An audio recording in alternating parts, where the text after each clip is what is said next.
Hello Silver Chips, it is Grace and I'm going to show you how to insert bylines. So bylines are found on almost every page of the paper, and they are a really important element to make sure that you include, because without a byline you have no clue who wrote the story.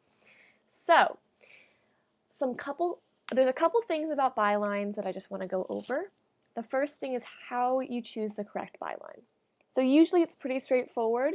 Most stories just get a one-writer byline, which I've already inserted here. It looks like this. And you're just going to fill that in with the correct, things. Grace Walsh, design editor, perfect. The second thing is for an op-ed, you have to include an opinion. That is very important to make sure you include. And the second type of byline that we have, or the third actually, is our true writer byline. And it looks almost like the first one, just more words, of course, and an opinion version of those. So the design editors and I worked really hard on getting these the way that we like. A lot of elements we redesigned, including bylines for this year. So please don't fuss with the font size or fonts, and just, delete and enter in the correct information. So,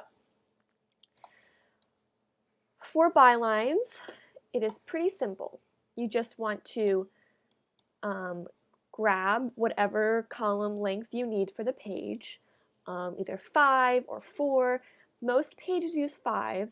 We are straying away from 4. There are a couple pages. Pro-con is one page that we haven't figured out how to look nice with 5 column yet, but we're going to get there someday. So the way that you do it is you just, drag the column down to where you think you might need the byline to end, and then you just insert it and have it aligned.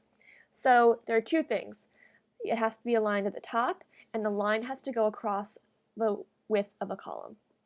Those are two easy ways to check that you did it correctly. There's no standard on how much space you need from the bottom of the byline to your text. It's actually one trick that you can use to align text in the end of the page draft, like later down to more final stages. So yeah, if you go throughout the paper this cycle, you'll see that some of the spacing varies, but it usually is so minimal that you can't even tell. So I think that's all. Just make sure that you have it embedded into the text, aligned to the top and on the side, and I think you'll be good to go. Well, I'll see you next tutorial.